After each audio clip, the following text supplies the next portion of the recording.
Vem, Jesus, divino amigo, vem trazer a tua paz. Só tu és o nosso abrigo, que venturas mil nos traz. Vem, ó meigo nazareno, este mundo consolar. Vem com teu olhar sereno, toda a terra iluminar. Afasta do mundo a guerra, o chacal devorador que destrói tudo na terra, espalhando luto e dor. Há gemidos de aflição, já não há mais primaveras, criancinhas pedem pão, homens lutam como feras. Vem, Jesus, divino amigo, vem trazer a tua paz. Só tu és o nosso abrigo, que venturas mil nos traz. Vem, ó meigo nazareno, este mundo consolar. Vem com teu olhar sereno, toda a terra iluminar. Afasta do mundo a guerra,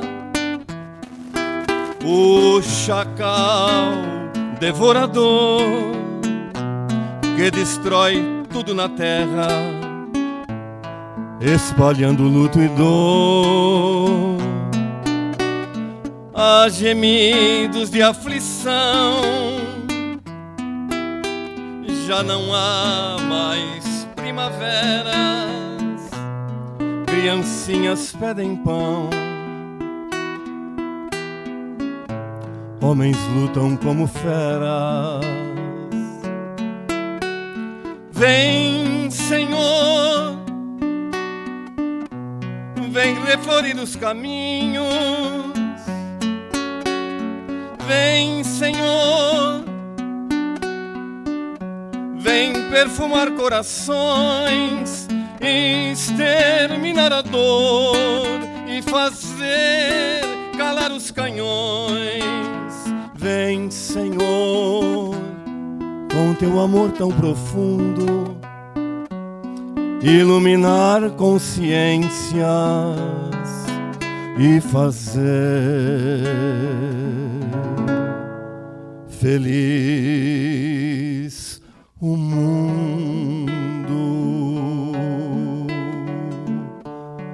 Vem, Senhor.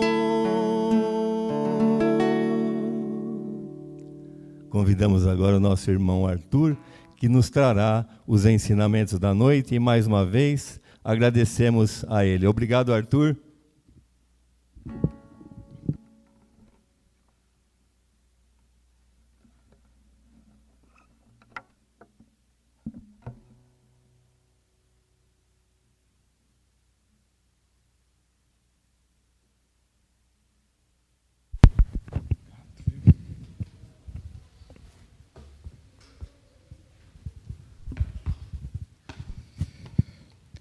Meus amigos, minhas amigas, uma boa noite para todos.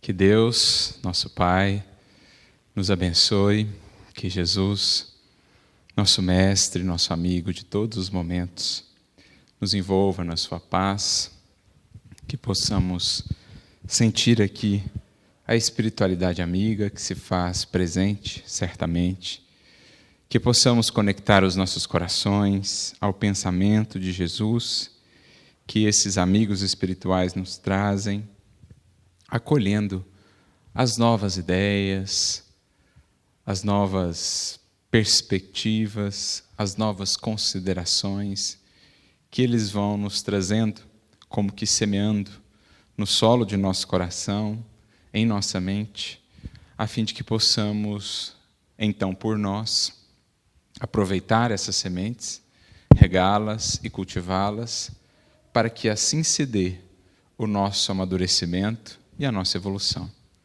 Aprendemos com o Espiritismo que assim se processa a dinâmica da vida, a misericórdia do alto que nos alcança, ou, usando o termo paulino, do apóstolo Paulo, a graça divina que sobre nós desce, esperando o aproveitamento ou esforço humano. Quando esses dois elementos se fundem, se juntam, o resultado é, então, progresso, iluminação. Toda vez, portanto, que comparecemos a uma casa espírita, seja no dia de palestra pública, seja num dia de estudo, seja, inclusive, para uma tarefa de assistência, enfim, nós estamos criando a circunstância do encontro, mas o aproveitamento há de correr por nossa conta, lá fora, vida fora, conforme a utilização dessas sementes. Então, que a gente possa sair daqui reabastecidos de força, de fé e também mais conscientes do quanto aqui temos recebido e do quanto nos cabe daí por diante corresponder, em termos de aproveitamento, em termos de realização.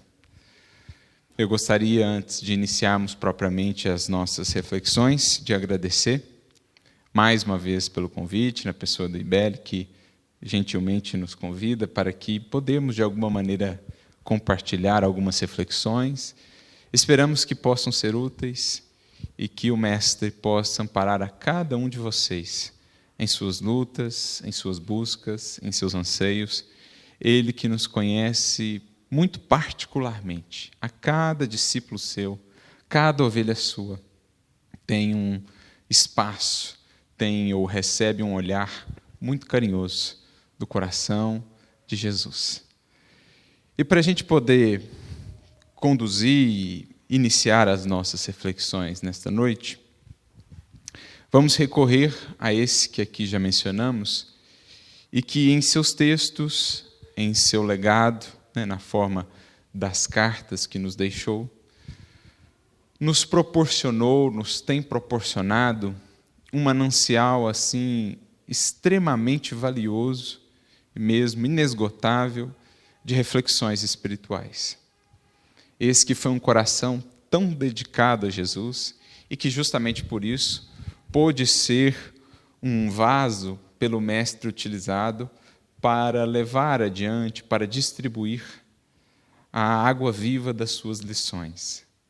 Ele considerava-se um simples vaso de barro, mas aí a beleza da lição, porque queria ele destacar que mesmo em nossas fragilidades, mesmo em nossa pequenez, se fizermos um esforço interno de purificação, criando uma ambiência propícia dentro de nós para a mensagem de Jesus, poderemos, mesmo pequeninos, ser úteis. Poderemos contribuir com o Mestre na difusão dessa mensagem de esperança, na difusão do consolo que se faz tão necessário, ou tão necessários esses elementos, esperança e consolo, na vida humana, nos caminhos aqui da experiência material. Em especial, em momentos como os que vivemos, de transição, em momentos em que os horizontes são turbulentos, em que os conflitos, sobretudo internos, de certo modo, se intensificam, como os corações, como as consciências precisam desse norte espiritual, dessa base de segurança, desse apoio que os possa manter em equilíbrio, que os possa manter de pé, focados, lúcidos, para que não percam de vista o objetivo que os traz à matéria. Só que para que isso chegue a outros corações, desperte a outros espíritos, conta o Mestre com aqueles que se façam seus mensageiros, com aqueles que possam se fazer arautos, portadores do consolo que nos trouxe em seu Evangelho e que renovou, amplificou ainda mais por meio do Evangelho redivivo, que é o Espiritismo, em nossas vidas. Porque estamos a tratar aqui, em verdade, de duas fontes de consolo que, de certo modo, se fundem em uma só. É tamanha misericórdia de Deus nos caminhos humanos que não contentou-se Ele em enviar-nos um Consolador. Enviou-nos logo dois, que é para que não faltasse mesmo, para que abundasse a fonte de consolo para as nossas vidas. Por isso, na promessa de Jesus, é preciso atentemos: vos enviará um outro Consolador. Como a dizer que o primeiro já vinha vindo. O primeiro era aquele que falava. Mas promete ainda um acréscimo de misericórdia, um outro, que já veio também, que já está em nossos corações, que já alcançou a nossa consciência e que cabe a cada um de nós agora entender para, de fato, daí extrair esse consolo. Então, lembrando dessa figura do apóstolo Paulo, que é esse que nos deixou esse legado por meio de suas cartas de imenso valor, nós, em nossos estudos cotidianos, vez por outra, passamos por alguns versículos, por algumas frases dele, que geram em nós, aquela comoção, que geram aquele impacto, que produzem determinadas reflexões. Então pensamos, eis aqui um bom tema, eis aqui uma boa oportunidade de converter isso que a gente leu em uma reflexão que possa ser compartilhada. Então, muitas das vezes, em nossas exposições, elas nascem, em verdade, desses estudos que vamos fazendo, desse diálogo que vamos mantendo com esse apóstolo a partir da leitura dos seus ensinamentos, dos seus escritos. Porque é isso que ocorre, de fato, quando nós nos propomos a estudar, especialmente esses livros que são verdadeiros luzeiros para a humanidade. O Evangelho, por exemplo, ou as obras básicas da doutrina espírita, as obras espíritas de um modo geral. Quando nós nos propomos a estudar um livro, em verdade, é como se ali se processasse um diálogo com aqueles que criaram aquele livro, ou conceberam aquele livro, ou as ideias de que o livro se faz portador. Então, quando nós estudamos as passagens do Evangelho, recordamos a vida de Jesus e vemos ali as suas falas, no fundo, se a gente cria esse hábito, estamos construindo com Jesus uma intimidade. Estamos fortalecendo, estamos aprofundando a amizade com o Mestre. E aí, aqueles textos deixam de estar assim, distantes, desconectados da nossa vida, e cada vez mais começam a fazer sentido, porque começam a encaixar em nossos anseios, em nossas perguntas, começam a responder às nossas indagações. É aí que Jesus, de fato, vai se tornando um mestre vivo para nós, assim como os seus colaboradores diretos no Evangelho, dentre eles o apóstolo Paulo, que aqui estamos mencionando.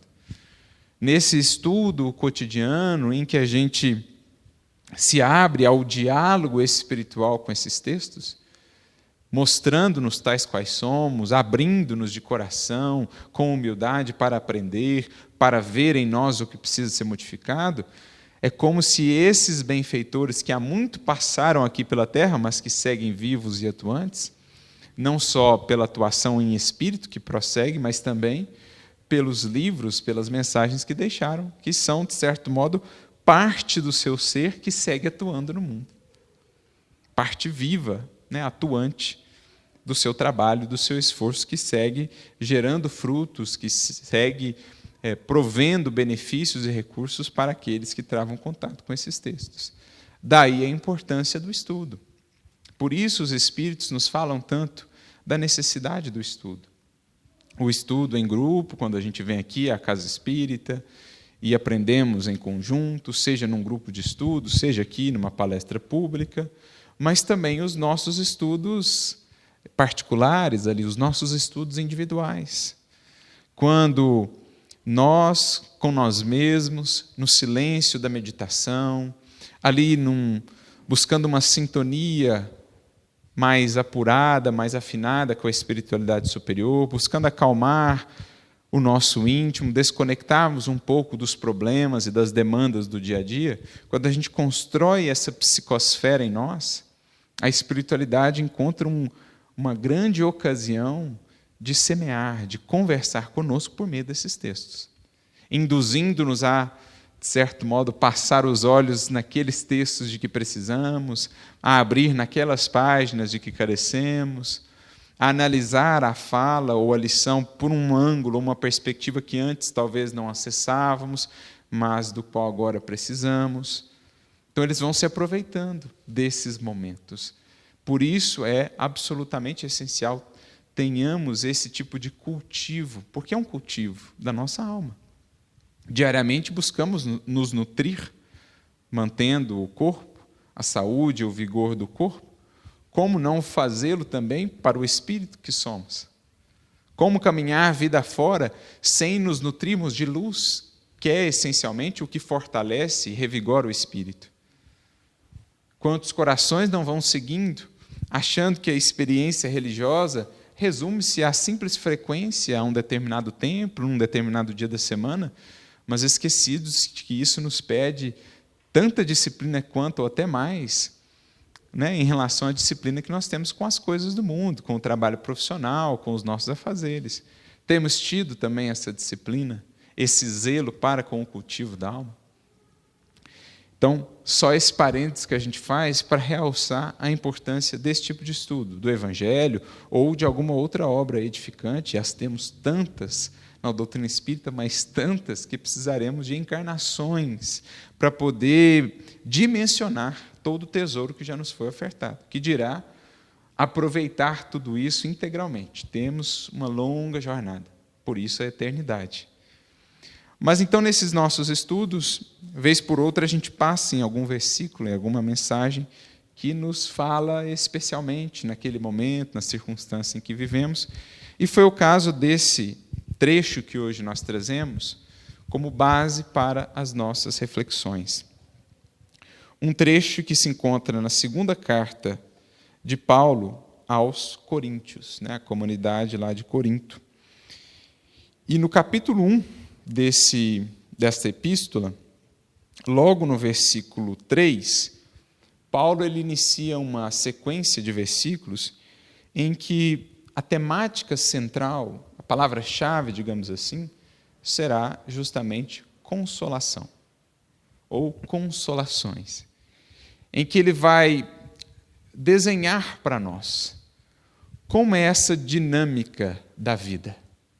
Criatura, espiritualidade, aqui os que estamos encarnados, enfim, Criador, criatura.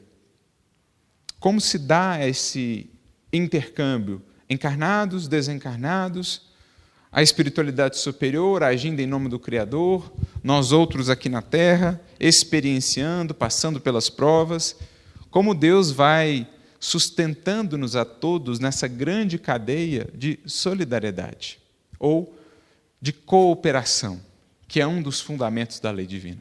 O próprio Emmanuel, no livro Pensamento e Vida, logo no capítulo de número 3, se não estou enganado, tem uma mensagem sobre a cooperação.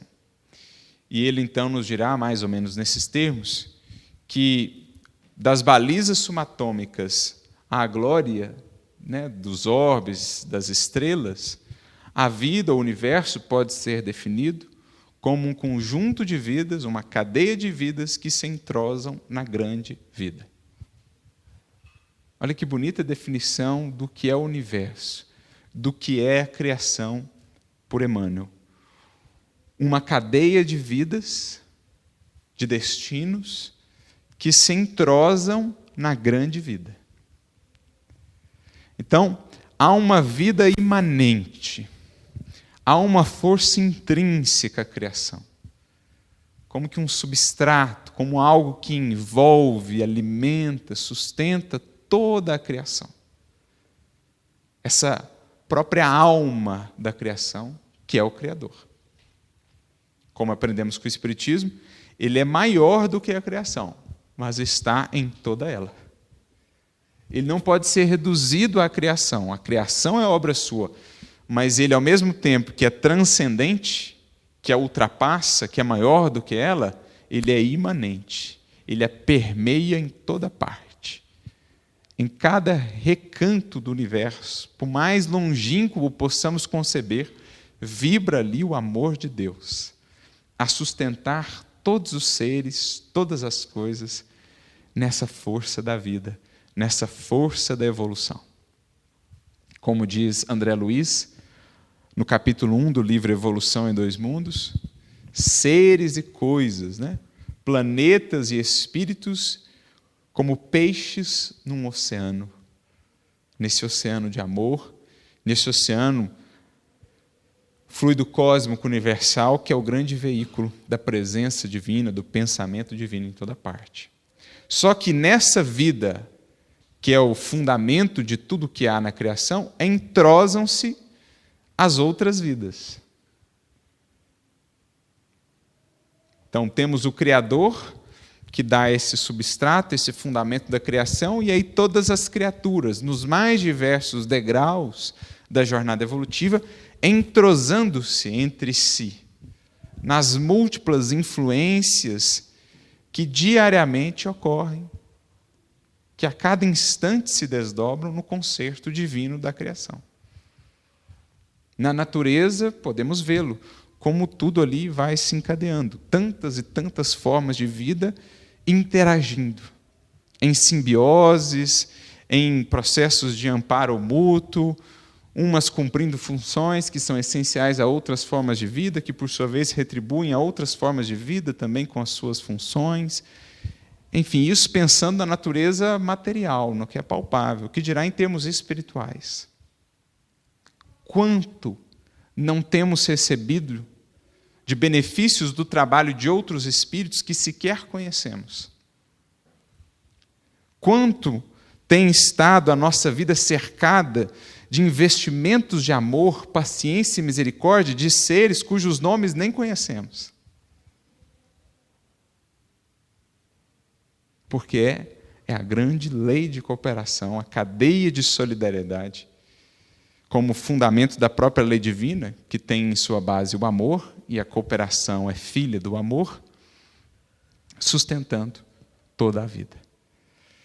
Então, Paulo, com esse trecho, ele vai, de certo modo, explicar para nós um pouco do que é essa lei de cooperação. Um pouco como nós estamos integrados nesse fluxo da vida. Porque a vida é um eterno fluxo, como um rio, sempre fluindo. Só que, no caso, os nossos corações são como que o canal do rio. E é preciso que estejam os nossos corações abertos para que o rio da vida não pare de jorrar, de correr. Todo coração aberto, qual uma comporta aberta para a vida, usufrui dos benefícios desse fluxo divino do amor. Renova-se, liberta-se, avança. Mas todo coração cerrado, todo sentimento cristalizado, torna-se ali um ponto de estagnação. E sabemos, no rio ou no regato, aquele ponto onde a água fica mais estagnada, é justamente ali onde surge, onde se acumula a maior quantidade de sujeira, onde surgem as enfermidades, onde a água se torna tóxica. Mas onde a água flui harmoniosamente, com vida, com movimento, eis que é ali oxigênio, eis que é ali saúde, eis que é ali renovação constante. Então é preciso que nós nos entendamos como elos de uma imensa cadeia e perguntemos-nos: somos nós o elo fragilizado, o elo que está quebrando a corrente?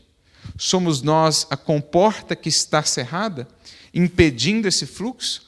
Ou temos já conseguido ser ou dar à vida essa fluidez, esse dinamismo, abrindo-nos em serviço e amor, em cooperação e oferta, para que o amor nos cure, por nós flua, alcançando a outras vidas. Então, para a gente entender, olha o que Paulo diz. No versículo 3 do capítulo 1, como nós mencionamos, né, da segunda carta aos Coríntios, ele começa dizendo: bendito seja o Deus e Pai de nosso Senhor Jesus Cristo, o Pai das misericórdias e o Deus de toda consolação. Vocês vão perceber, naturalmente, quem já teve a ocasião de ler, né, as epístolas de Paulo, ou mesmo o Evangelho, que é um linguajar um pouco diferente do que nós geralmente estamos acostumados. Primeiro porque trata-se de uma linguagem lá do Oriente, de há muito tempo atrás, então expressões diferentes, né, significados diferentes às vezes. Lembrando que o Evangelho foi escrito em grego, também as cartas do apóstolo Paulo, que era uma espécie de inglês da época, embora ele, Paulo, fosse também versado, né, em hebraico, aramaico, que era a sua língua materna, digamos assim. Mas como nasce ali na região da Turquia, né, na cidade de Tarso, uma região, o entorno ali do Mediterrâneo todo, muito influenciado pelo que nós conhecemos como helenismo, o papel de Alexandre o Grande, construindo aquele império tão vasto e a influência que ele levou para toda aquela região no entorno do Mediterrâneo, quase que unificando a língua, né? Era uma língua quase que comum para todos aqueles povos e que acabou sendo de grande utilidade para a difusão do Evangelho, porque, afinal de contas, não fosse essa língua comum, como o Evangelho percorreria tantos lugares diferentes ali. Então, o Evangelho foi escrito em grego para ter justamente essa universalidade. Então, há que se considerar isso na linguagem diferente e há que se considerar também a tradução. Algumas das traduções, as mais comuns, por exemplo, João Ferreira de Almeida, essa que nós usamos aqui é João Ferreira de Almeida, a versão revista e corrigida, mas João Ferreira de Almeida é uma tradução de séculos atrás. Então, um português um pouco diferente, mas perfeitamente compreensível, né? E é preciso considerar os termos que eram muito comuns na época. Então, Paulo começa exaltando a figura do Criador. E é bonita essa expressão, esse título que a ele, a Deus, Paulo dá, né? O Pai das misericórdias e o Deus de todo consolo. Porque, por mais tentemos, nós não conseguimos mensurar o que tem sido a misericórdia de Deus para conosco. A nós, que até aqui basta um relance para a história da humanidade, nós que até aqui temos sido muitas vezes espíritos tão refratários, tão rebeldes, tão indisciplinados, e, no entanto, cá estamos nós. Com a bênção desta encarnação, com a bênção do conhecimento espírita, com a oportunidade de aprender, de renovar, enfim. Por mais fundo tenhamos descido até aqui, por mais vezes tenhamos tropeçado, a misericórdia de Deus sempre foi maior. E nos reergueu para que aqui estivéssemos de novo, refazendo, recapitulando, reaprendendo. Por isso, em outra carta sua, na Epístola aos Romanos, Paulo tem uma frase que gosto muito e que também expressa um pouco dessa questão do linguajar, né? Ele diz: onde abunda o pecado, superabunda a graça de Deus. Vamos traduzir de maneira mais acessível para nós. Não importa o tamanho do buraco em que a gente se meta, o amor de Deus é muito mais do que suficiente para preenchê-lo e ainda transbordar.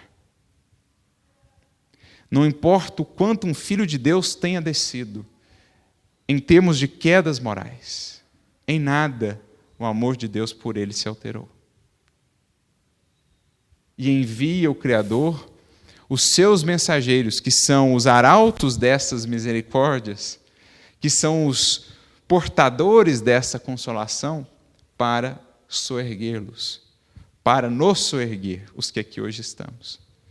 Porque, diz André Luiz numa de suas obras, a alegria dos céus é esvaziar os infernos. E é graças a isso que nós estamos aqui. Porque a alegria desses que subiram é descer ao mais fundo e tirar os irmãos que ficaram, ou que estão ficando. De modo que, ao final, ninguém ficará. Ao final, todo mundo entoará o cântico do amor, da esperança e da fé inalteráveis no reino de Deus. Nenhuma das ovelhas a mim concedida se perderá. Nenhuma. Então, é isso que ele quer dizer com o Pai das misericórdias. Só quem caiu muito consegue entender a profundidade dessa expressão. Só quem está lidando no coração com a culpa, com o remorso, com o arrependimento, e abre-se para sentir essa misericórdia, consegue entender o que ele está dizendo. E aqui ele fala de experiência própria. Porque esse homem foi o primeiro perseguidor da mensagem de vida eterna. Esse homem foi o primeiro arquiteto dos obstáculos mais difíceis para a mensagem nascente. Desceu muito em termos de queda moral. Mas lá, encontrando essa misericórdia, alçou-se pelo esforço e pelo trabalho bem alto em termos de testemunho e realização. Então ele fala desse Pai de misericórdias porque ele foi objeto disso. E quando mais baixo estava, sentiu aquela força ao envolver. E então pôde soerguer-se para a reconstrução do seu destino. E assim com cada um de nós. Por isso o Evangelho é consolo que nunca termina. É esperança que nunca se finda. É misericórdia que nunca se esgota. Por isso Jesus é o amigo incondicional, que nunca nos abandona, com quem sempre poderemos contar. Só da gente saber isso, não dá um profundo consolo em nosso coração? Que a gente pode fazer tudo atrapalhado. As lágrimas virão, as dores também, mas teremos um amigo ao nosso lado. Teremos alguém a nos estender as mãos sem condenação e a nos dizer: vamos de novo, meu filho. Ergamo-nos, porque os servos de Deus vivem de pé para glorificá-lo. Esse é o amigo que nós temos, gente. Cada um de nós. Só isso por si já dá para entender o que é o Pai de todo consolo, o Deus de todo consolo. Mas ele prossegue, dizendo que nos consola em toda a nossa tribulação, para que também possamos consolar os que estiverem em alguma tribulação, com a consolação que nós mesmos, com a consolação com que nós mesmos somos consolados por Deus. Então vejamos a construção que Paulo faz aqui. Primeiro ele destaca o aspecto do consolo que chega até nós, do amparo que nos visita, mesmo quando merecimento não temos, porque é justamente quando mais precisamos da misericórdia e do consolo. Quando estamos ali no caminho da insensatez, quando estamos no caminho da ilusão. É aí, mais propriamente, que a consolação, a misericórdia são essenciais em nossos passos, e é aí que Deus atua por meio dos seus mensageiros. Só que essa consolação não nos alcança em vão também. Nós acabamos de dizer, a vida é um fluxo. Se ela chega até nós, ela pede também passagem livre. Ela pede continuidade. Por isso Paulo diz aqui, que nos consola para que consolemos também. Então aqui nós temos um elemento que é essencial no Evangelho, ou um princípio. O Evangelho consola desafiando. Consola incomodando. Alguém se perguntará, mas como assim? Porque ao mesmo tempo que Ele nos renova as forças, clareia o nosso olhar, ajuda-nos a levantar, é tal a experiência de amor que a gente vai sentindo, o carinho, que a gente vai se sentindo também incomodado em não fazer nada em retribuição. O nosso coração, quando ele vai vivendo a experiência da misericórdia, quando ele encontra da parte de Deus, da parte dos bons espíritos, a compreensão, a indulgência, ele sente-se impelido, ele sente-se constrangido, no bom sentido, a algo fazer em retorno. E é aí que surge o incômodo se nos mantemos estagnados, se apenas recebemos o consolo e não nos esforçamos para passá-lo adiante, para fazê-lo alcançar outras vidas, para secar também outras lágrimas, a gente começa a ficar bem incomodado. A consciência começa a nos cobrar. Porque sentimos e pensamos, tenho recebido tanto e o que tenho feito para passar adiante? Porque Deus e Jesus não querem retribuição para si. Jesus não quer um agradecimento, Jesus não espera, não exige isso. Tampouco Deus. Mas Ele espera que haja essa retribuição na forma de um auxílio a outros. Fazendo com que o nosso coração seja, então, esse canal por meio do qual Ele possa alcançar aos que estão aflitos, perdidos, desesperançados no caminho. Então, essa é a ideia. Consolados, somos convidados a consolar. E vamos descobrindo, em verdade, que um dos maiores consolos da caminhada humana está justamente em espraiar o consolo, em distribuir a esperança, em acender sorrisos, em secar lágrimas.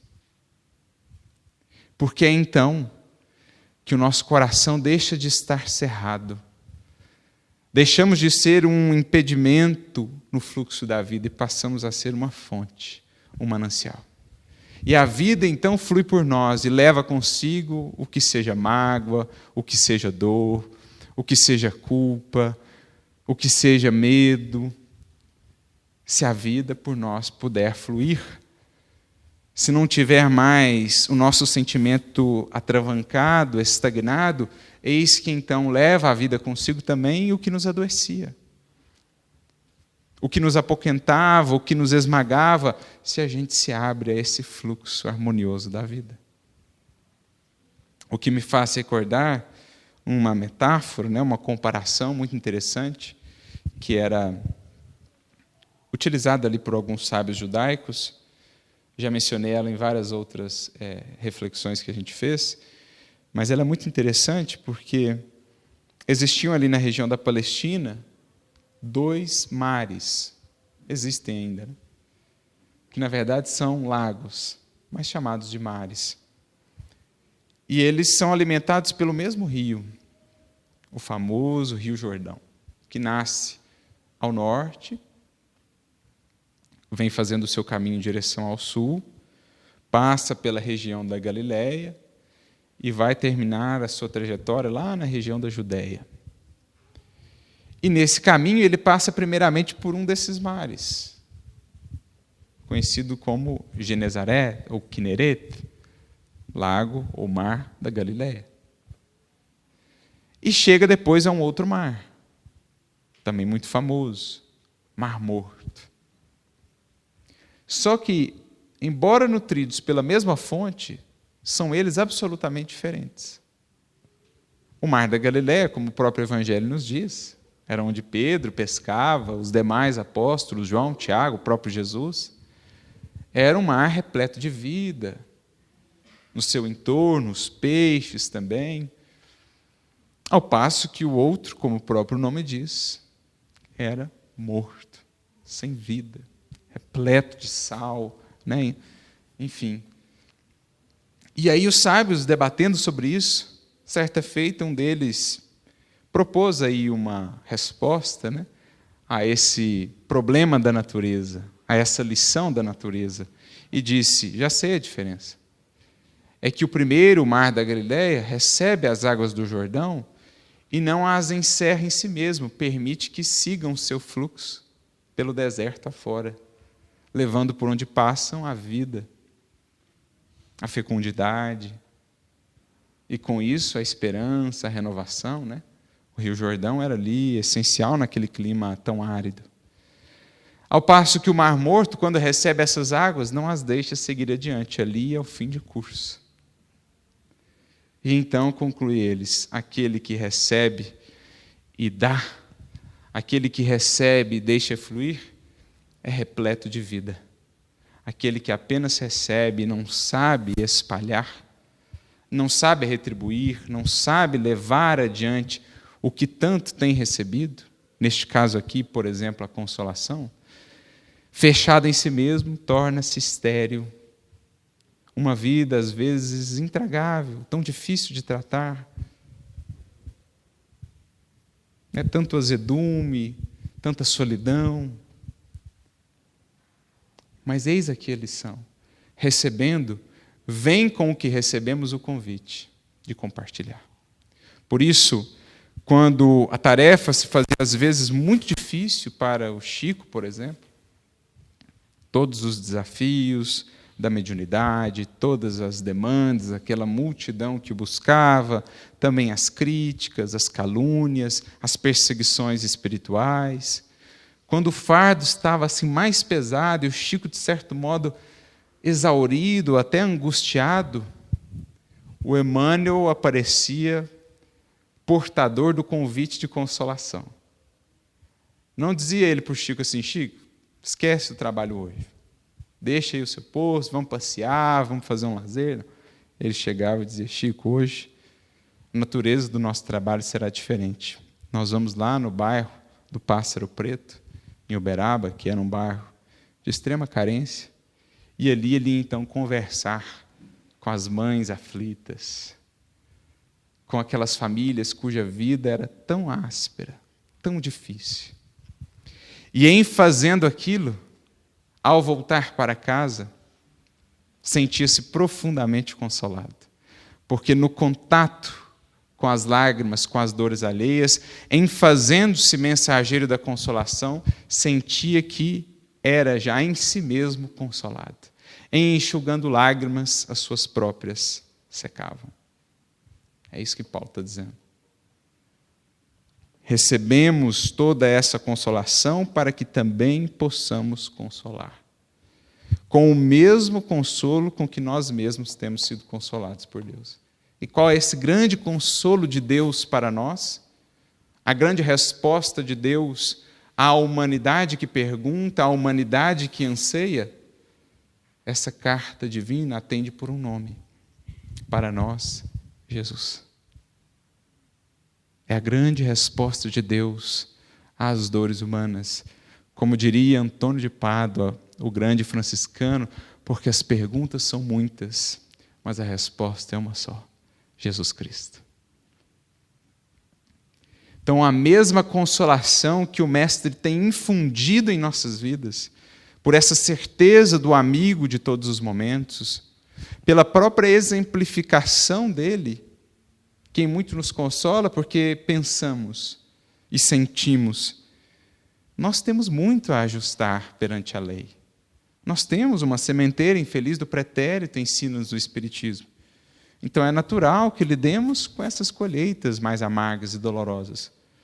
No entanto, foi tamanha a misericórdia de Jesus que ele quis compartilhar conosco até das dores do mundo. Não precisando delas, não tendo nada a resgatar, submeteu-se às nossas paixões, desceu, viveu conosco, passou pelo seu martírio, para que nós, espíritos em reajustes, pudéssemos nos recordar.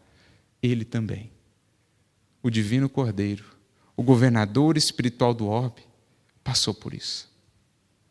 Se Ele, que era, que é quem é, não se isentou das cruzes, se Ele não passou incólume pelo mundo, não passou sem a coroa de espinhos, sem a cana como cetro, sem o sarcasmo e a humilhação, nós, na simples condição de discípulos, poderemos exigir maiores facilidades. Então, Jesus, com a sua experiência entre nós, dando-se em plena renúncia e sacrifício por nós, criou um vínculo com o nosso coração, para que diante de cada dor, lembremos-nos dele. E ao lembrar da sua figura augusta, mantendo aquela serenidade, aquela indulgência, aquele espírito de perdão e de caridade pura, mesmo naquelas circunstâncias, nós não conseguimos mais nos revoltar. Nós não conseguimos mais blasfemar, nós não conseguimos mais simplesmente nos lamentar. Nós nos reajustamos internamente e falamos, puxa vida, o Mestre abriu caminhos, o Mestre também passou por isso. E aí como que uma nova esperança, uma nova força se faz em nós. Porque sentimos-nos mais próximos de Jesus. Compartilhamos da sua cruz, ou Ele quis compartilhar das nossas.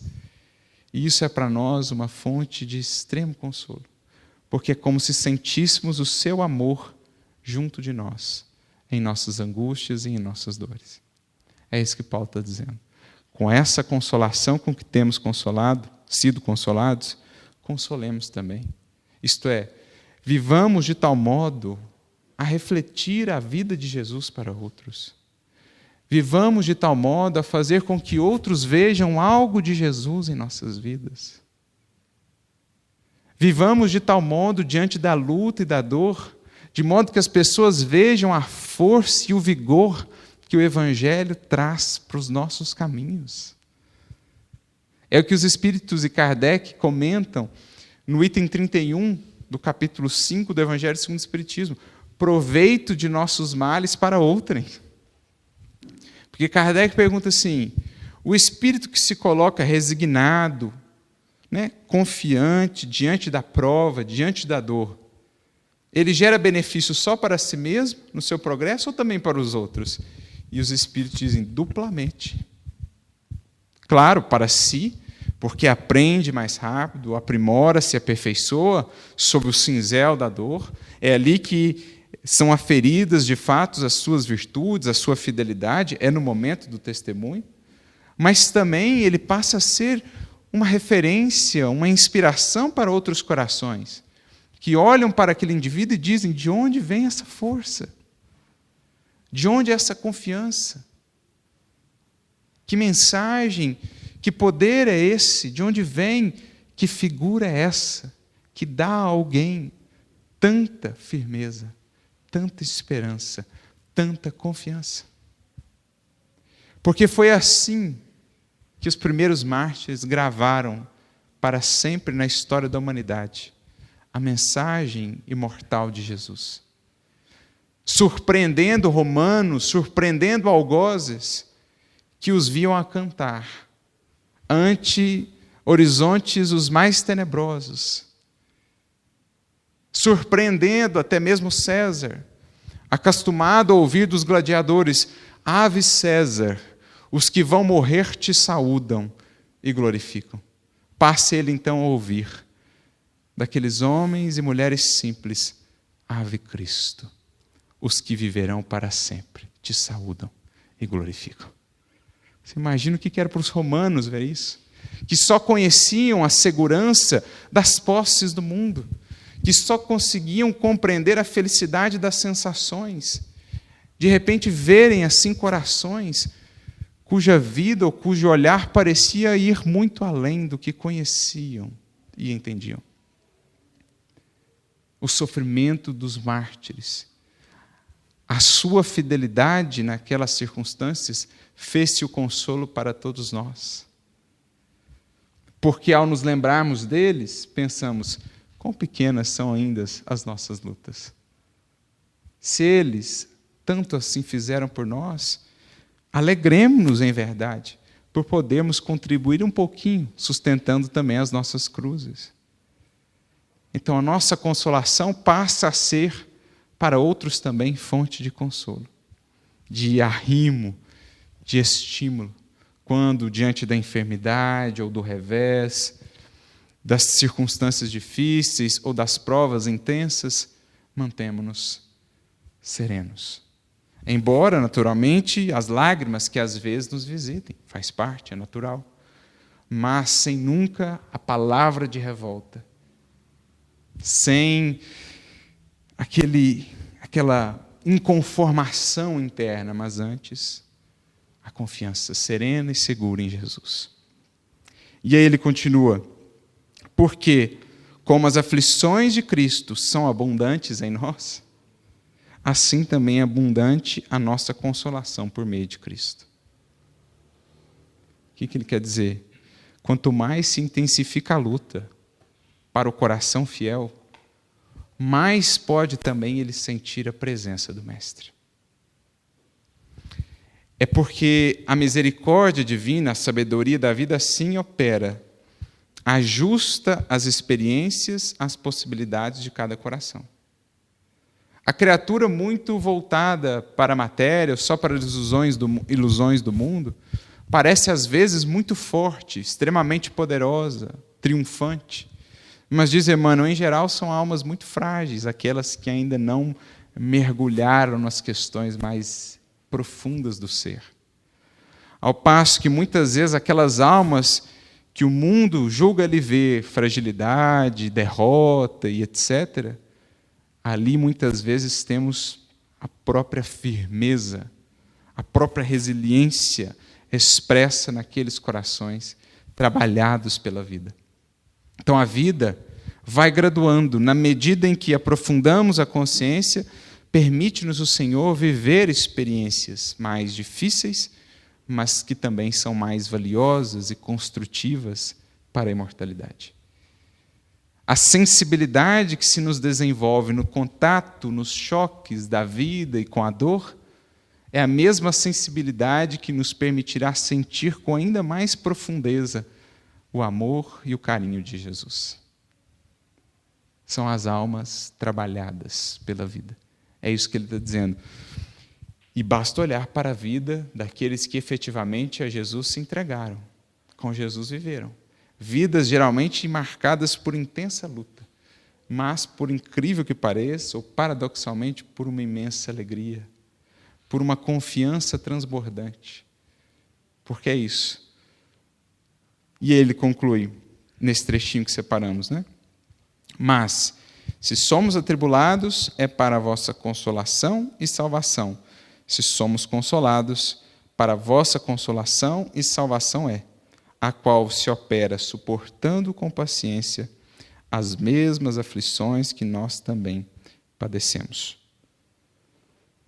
Reforçando para nós essa ideia de que nós estamos, cristãos, discípulos do Mestre, numa imensa caravana, em que os corações mais resilientes, jamais iluminados, vão à frente, abrindo-nos caminhos com seus testemunhos, deixando-nos um imenso tesouro com os seus exemplos, tesouro esse que nos alcança na forma de consolação, na forma de esperança, para que nós também, não quebrando essa cadeia, possamos fazer a parte na posição em que estamos, para que esse fluxo chegue àqueles que ainda não conseguiram encontrar essa fonte. Para aqueles que ainda não conseguiram se enxergar integrados nessa corrente ou nessa cadeia.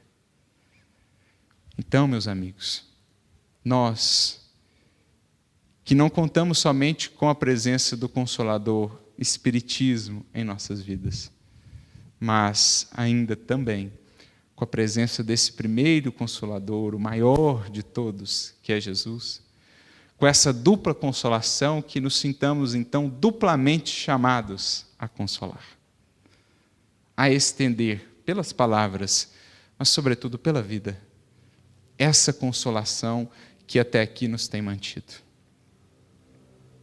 Que não sejamos nós um paradoxo, que não sejamos nós uma incoerência. Afinal de contas, bafejados por tanta consolação, por que tão desconsolados? Por que tão desesperançados? Se nós que nos dissemos, ou que nos dizemos discípulos do Consolador, estivermos desconsolados, que força terá essa mensagem junto a outros corações? Claro que passaremos por momento de luta, de dor, as lágrimas haverão de nos visitar ainda muitas vezes, mas que seja o nosso coração esse santuário, esse templo de confiança e de esperança, né? Construído sobre essas bases e com esses pilares, para que daqui a presença de Jesus em nós, bem viva, possa chegar a outras vidas. Para que, por meio de nossos corações, com portas bem abertas, esse fluxo da vida possa chegar também aos corações que seguem sedentos, que seguem caminhando sem rumo ou perdidos nos desertos da vida, a fim de apresentar-lhes o oásis, que é Jesus e o Espiritismo em nossos caminhos. Que o Mestre nos abençoe a todos, que não nos falte consolação, e ela não tem faltado, mas que não nos falte também o compromisso de estender este consolo. A todos muita paz e muita luz. Jesus seja sempre conosco.